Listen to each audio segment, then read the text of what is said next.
세상의 모든 일이 내 마음대로 되지는 않습니다. 그런다고 할지라도 하나님의 뜻대로 이루어져 가고 있음을 믿게 하여 주시옵소서.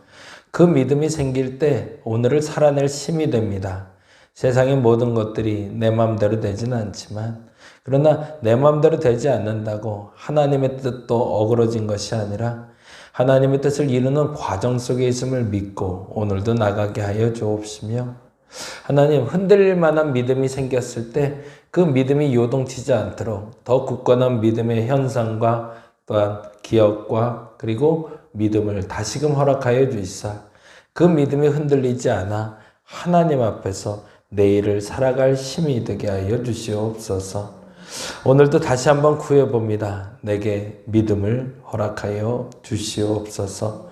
그 믿음이 나를 지키고 그 믿음이 나를 소생케 하고 그 믿음이 오늘을 살아갈 힘이 될 줄 믿사오니 하나님에 대한 굳건한 믿음이 흔들리지 않게 하여 주시옵소서. 우리 사랑하는 성도들의 삶 속에 주께서 큰 은혜와 역사로 함께하여 주시사 저들의 흔들리는 믿음이 아니라 견고한 믿음으로 말미암아 주의 일이 마음껏 실현되게 하여 주시옵소서.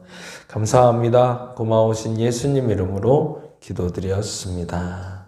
아멘, 아멘. 오늘은 계속 요한복음 보고 있는데요. 요한복음 6장 22절에서 7절까지 어제 봤는데 29절까지 한 번 더 읽습니다. 요한복음 6장 22절에서 29절까지. 용호자님 괜찮으셔요? 다리는? 힘이 좀 많이 좋아지셨어요? 아유, 감사해요. 22절에서 29절입니다. 오늘 찬송 좀 해보려고 그랬는데 아직은 안 떨어지네요. 이게 영 쉽지가 않네. 기도해 주시면 많이. 아니요, 우리 박 권사님이 매일 지금 뭐 끓여다 주세요. 이제 잘 먹고 많이 네. 도라지를 사다가 네. 씻어가지고 꿀에다가 타서 그렇게 해서 주세요. 네, 그래서 하여튼 감사하게 많이 좋아졌는데 조금 요번 주 한번 버텨보고 말씀드리겠습니다. 22절에서 29절까지 같이 한 목소리로 읽도록 하겠습니다. 이튿날 바다 건너편에 서 있던 무리가 배 한 척 외에 다른 배가 거기 없는 것과 또 어제 예수께서 제자들과 함께 그 배에 오르지 아니하시고 제자들만 가는 것을 보았더니 그러나 디베라에서 배들이 그에게 주께서 축사하신 후 여럿이 떡 먹던 그곳에 가까이 왔더라. 무리가 거기에 예수도 안 계시고 제자들도 없음을 보고 곧 배를 타고 예수를 찾으러 가버나움으로 가서 바다 건너편에서 만나 랍비여 언제 여기 오셨나이까 하니 예수께서 대답하여 이르시되 내가 진실로 진실로 너희에게 이르노니 너희가 나를 찾는 것은 표적을 본 까닭이 아니요 떡을 먹고 배부른 까닭이로다. 썩을 양식을 위하여 일하지 말고 영생하도록 있는 양식을 위하여 하라. 이 양식은 인자가 너희에게 주리니 인자는 아버지 하나님께서 인치신 자니라. 그들이 묻되 우리가 어떻게 하여야 하나님의 일을 하오리이까? 예수께서 대답하여 이르시되 하나님께서 보내신 일을 믿는 것이 하나님의 일이니라 하시니. 아멘. 여기까지만 봅니다. 그래서 하나님의 일에 대한 질문을 하고 답해 주시는 부분까지 같이 한번 나눠보려고 합니다. 22절부터 다시 한번 좀 보려고 하는데요. 22절에 보니까 이렇게 되어 있어요. 이튿날 바다 건너편에 서 있던 무리가, 거기서 무리에 동그라미를 좀 해놓고요. 무리에 배 한 척 외에 다른 배가 거기 없는 것과 또 어제 예수께서 제자들과 함께 그 배에 오르지 아니하시고 제자들만 가는 것을 보았더니 거기다 제자에다 동그라미 해놓고요.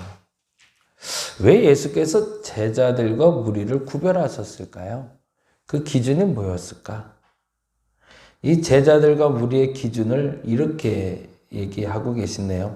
24절 볼까요? 24절 무리가 거기 동그라미 해놓고요. 거기 예수도 안 계시고 제자들도 거기 동그라미 해놓고요.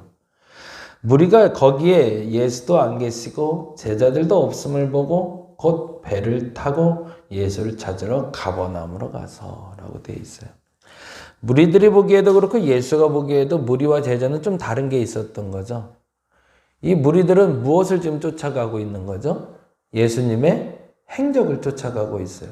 예수님이 지금 어디 계신지를 계속 쫓아가고 있는데 배가 한 척 외에 다른 배가 거기 없는 것과 또 어제 예수께서 제자들과 함께 그 배에 오르지 아니하셨다는 사실을 알고 있었죠.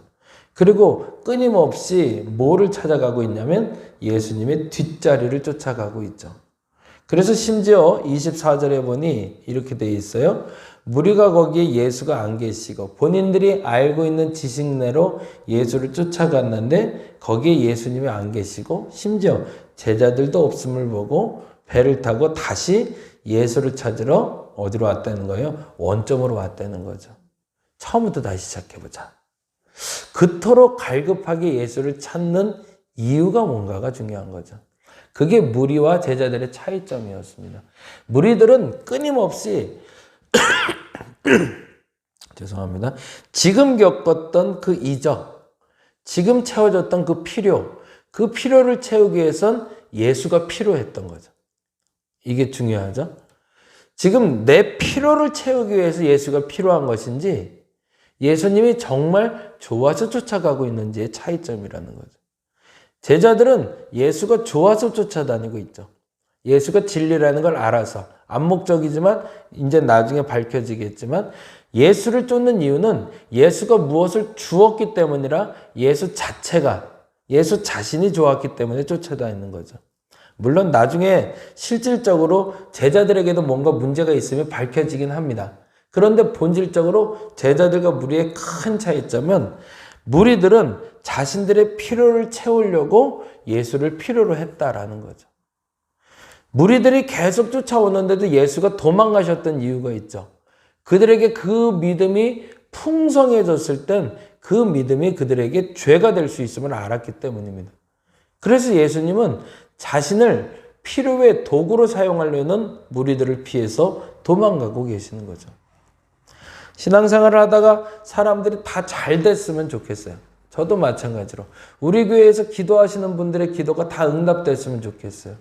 그래서 답답해서 물어보시는 분들이 있어요. 왜 이렇게 안 되죠? 안 될 수도 물론 있어요. 근데 저도 좀 답답할 때가 있어요. 이쯤 되면 될 때가 됐는데 라고 생각하는. 근데 보통 두 가지 경우로 달라져요. 어떻게 달라지냐면 첫째는 정말 하나님의 때가 안 돼서 안 되는 경우가 많아요. 대부분은 그래요. 대부분은 하나님의 뜻이 도래해야 그래서 때가 찼다라는 성경의 표현이 나오거든요. 때가 차면 하나님은 그 뜻을 이루어 주세요. 그래서 앞서 말한 대로 우리의 믿음은 흔들릴 수 있어도 하나님은 흔들리진 않으세요. 우리의 믿음이 흔들렸기 때문에 하나님의 뜻이 바뀌었다고 착각을 하는 거죠. 근데 만일에 이 뜻이 하나님의 뜻이 분명하다면 그 뜻은 결코 흔들리지 않습니다. 그리고 그것은 반드시 일어날 겁니다. 이루어질 겁니다. 조지 밀러가 끊임없이 몇만 번을 기도 응답을 받다가 2명이 남았다고 그러잖아요. 그러다가 한 명은 그가 죽을 때 전도됐고 한 명은 그가 죽은 후에 전도됐다는 얘기를 그의 글에 적어놨잖아요. 그의 회고록 쪽에 사람들이 기록한 이유가 있는 거죠. 우리의 기도가 내가 원하던 때에 이루어질 수도 있고 어떤 때는 근데 보편적으로 내가 원하던 때가 아니라 사실은 그때는 하나님의 때가 찼기 때문에 응답이 된 거고 그리고 지금 이루어지지 않는다는 것은 사실은 하나님의 때가 찼지 않기 때문에 이루어지지 않는 거죠. 그 믿음에 대해서 흔들리지만 않는다면 반드시 그 기도는 응답될 텐데 근데 문제는 두 번째예요. 기도 응답이 안 됐을 때는 보편적으로는 하나님의 때가 차지 않았기 때문에 그 응답이 안 되지만 일반적으로는 가장 큰 문제는 뭐냐면 내가 그때까지 버티지 못하는 믿음을 갖고 있기 때문에 그렇습니다. 그게 제일 안타까워요. 목사로서 제일 안타까운 얘기는 하나님의 때가 차지 않았다는 것도 안타깝죠. 내 마음대로 좀 됐으면 좋겠는데 그게 안 된다는 것도. 근데 더 중요한 건 하나님의 때가 거의 다가오는 게 뻔히 보이는데 그 앞에서 무너지는 사람들을 볼 때예요. 그것처럼 서운한 게 없어요. 그래서 이 얘기할 때마다 늘 드리는 얘기인데 제가 2005년도에 한 번 성경이 열리는 경험을 한번 하게 돼요. 그래서 그때 얼마나 행복했는지 몰라요. 그냥 성경이 정말 관통하더라고요. 성경이 하나로 꿰지는 경험을 한번 한 적이 있어요. 근데 4박 5일 동안 성경 통독 세미나를 갔던 건데 그동안 아마 누적됐던 것이 그날 때가 찬 것 같아요. 그래서 그때 그 한순간에 새벽 2시경이었는데 정말 하늘이 열리고 성경이 보이는 경험을 한번 하게 됐어요. 뭐 특별하게 대단한 건 아니었어요. 단지 한 가지 분명하게 줄기가 쫙 연결되는 경험을 한 거죠. 하루에 4시간 자고 모였거든요. 하루에 4시간 자고 성경만 보는 거예요. 성경 통독하다가 설명해 주시고 통독하다 설명해 주시고. 근데 사실은 저보다 더 성실한 목사님 한 분이 계셨어요. 근데 그 강사님이 처음 날 시작할 때 이 얘기를 하셨거든요. 그러니까 알아듣는다는 게 중요하죠. 이분 얘기가 그랬어요. 처음부터 끝까지 시작할 때부터 앉아있기 너무 힘드실 거예요. 그럴 거예요. 사이사이에 잠깐 쉬시더라도 부탁드리는데 끝까지 같이 계셔주세요. 그러더라고요. 난 그 말이 무슨 말인지 저는 알아들었던 것 같아요. 근데 같이 가셨던 한 분이 그 말을 못 알아들었어요. 그게 무슨 말이냐면 사이사이에 본인이 시험에 들 만큼 불편한 일이 많았던 거죠. 다른 말로 하면 그분이 설명하는 게 다 뻔해 보이는 거예요. 이건 나도 아는데, 이건 나도 아는 건데. 4박 5일을 지난 데인데 마지막 5일째 되는 날 역시 피로가 극도로 찼습니다. 사람을 4시간을 재우고 성경만 읽기는 그게 되겠어요? 근데 사실은 저는 간간히 도망도 갔지만 일단 끝까지 있어야겠다고 생각을 해서 그 끝까지 자리를 버티려고 그러는데 그날 아침에 그분이 그러시더라고요. 오늘은 도저히 힘들어서 못 있겠다고. 그래서 목사님께 그랬어요. 목사님 워낙 성실하시고 또 열심히 해오셨으니까 조금만 더 있자고. 근데 점심쯤 됐는데 이분이 서서히 성이 나기 시작하는 거예요. 이 분노가 찾아올 때가 문제더라고요. 아닌 것 같아요. 저분 말을 믿을 수 없을 것 같아요. 그래서 요청을 했어요. 그렇게 자꾸 화내지 마시고 조금만 더 있자 가자고. 그랬더니 이분이 점심 먹고 나서 짐을 싸기 시작하시더라고요. 내가 지금까지 왔는데도 아니면 이건 아닌 거래요. 그리고 단호해지셨어요. 그래서 그날 저녁에 저녁을 안 먹고 내려가 버리셨어요. 그럼 너무 안타까워하고, 목사님 그냥 조금만 더 계시지. 이제 오늘 저녁이면 끝날 텐데. 근데 사실은 강사님도 저녁 6시에서 한 10시쯤 끝낸다고 얘기를 했거든요. 근데 10시에 안 끝났어요. 새벽 2시에 끝났죠. 그날 마무리를 해야 되니까. 그리고 보내줘야 되니까. 물론 사람들의 짜증도 많이 났죠. 근데 이분은 그냥 그러고 돌아가셨어요. 그런데 저하고 제 친구만 남았었죠. 물론 이제 많은 사람들이 있었지만 제가 아는 사람은 이렇게 3명 중에 저희 둘만 남았던 거예요. 그리고 6시, 10시 넘으니까 저희도 사실 짜증이 좀 나죠. 근데 조금만 더 끝까지 계세요. 그러더라고요. 조금만 더 끝까지. 근데 신기한 일이 벌어지죠. 한 10시부터 11시 넘어가는데 그때부터 이제 소위 쭉 열리는 거예요. 모든 게 다. 쫙 꿰지더니 한 2시간 만에 성경 전체가 확 보이더라고요. 믿음이라는 것은 사실은 과정 중에 믿는 건 진짜 믿음이 아닙니다. 결과를 볼 때까지 흔들리지 않는 게 믿음인 거죠. 근데 안타깝게도 하나님의 뜻이 분명하다는 걸 믿냐고 물으면 다 맞다고 그래요. 난 믿는다고 그래요. 근데 과정에서 자꾸 넘어져요. 사람의 말 때문에 넘어지고 상황 때문에 넘어지고 내 생각엔 이게 제일 크죠. 내 생각엔 아직은 내 생각엔 이건 아닌 거. 이런 단어들이 나의 믿음이 혼돈되게 만들어버린다는 거죠. 그리고 그 사람 때문에 그 환경 때문에 누군가에게 들은 얘기 때문에 내 믿음이 흔들려버리면 결국엔 하나님의 뜻이 도달하고 있는데 안타깝게도 그 앞에서 끊임없이 무너져서 다람쥐 쳇바퀴 돌듯이 반복되는 믿음들이 생기더라는 거죠. 무리들에겐 믿음이 생겼었습니다. 근데 이건 잘못된 믿음이었거든요.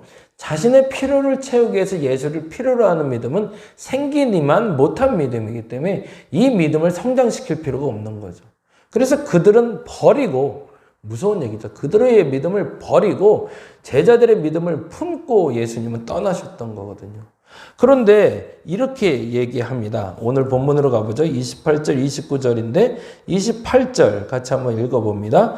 그들이 묻습니다. 뭐라고 얘기하죠? 우리가 어떻게 하여야 하나님의 일을 하오리까. 그러니까 누군가 질문을 할 때 그 질문을 무슨 말인지 알아듣는 게 너무 중요하죠. 이들이 이렇게 얘기해서 정말 하나님의 일을 하기를 원했던 걸까요? 그게 아니었다는 게 문제죠. 이들은 하나님의 일을 하기 위해서 이 말을 한 것이 아니라 내 필요가 지속적으로 채워지기 위해서 하나님의 일을 할 건데, 내가 어떻게 하면 내 필요를 위해서 할 하나님의 일은 무엇입니까? 라는 질문이거든요. 그러니 그 질문을 듣는 예수님은 답답한 거죠. 그래서 이렇게 얘기하십니다. 29절 같이 한번 읽어보죠. 예수께서 대답하여 이르실 때 하나님께서 보내신 일을 믿는 것이 하나님의 일. 너희들 또 그 필요가 안 채워지면 그 믿음 흔들릴 거잖아.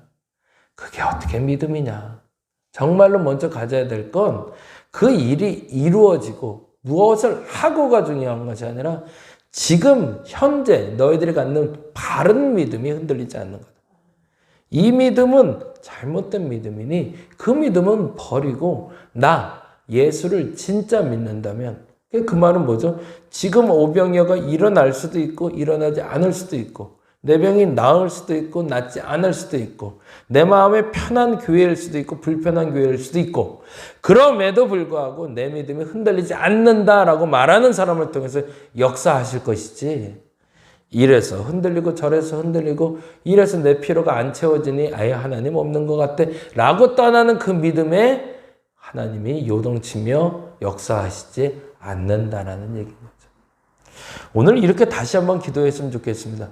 내 필요를 채우기 위해서 내가 하나님의 일을 하는 건지, 하나님의 필요를 채우기 위해서 그 과정 중에 내 필요를 채워달라고 하는 건지, 그것이 분명해져서 진짜 믿음을 세워서 그 믿음이 흔들리지 않는 우리 다래목교회 성도들, 우리 온라인교회 성도들 되길 원합니다. 다시 한번 점검하자고요. 하나님, 내 믿음이 진짜 믿음이라면 이 믿음이 흔들리지 않게 하옵소서. 이래서 흔들리고 저래서 흔들리는 잘못된 믿음이 아니라, 내 필요를 채우려는 믿음이 아니라 하나님을 향한 온전한 믿음, 하나님만 바라보는 그 온전한 믿음이 생기게 해달라고 기도하는 저와 여러분 되시기를 간절히 바랍니다. 기도하겠습니다. 믿음은 원래 흔들리지 않는 겁니다. 근데 이상한데 이래도 흔들리고 저래도 흔들리면서도 믿음을 갖고 있다고 생각합니다. 그건 착각입니다. 사람을 믿는 것도 마찬가지고 하나님을 믿는 것도 마찬가지입니다. 남편을 믿는 것도 마찬가지고 자녀들을 믿는다고 말하는 것도 마찬가지입니다. 믿는다고 말하면서 걱정하면 그게 이상한 겁니다.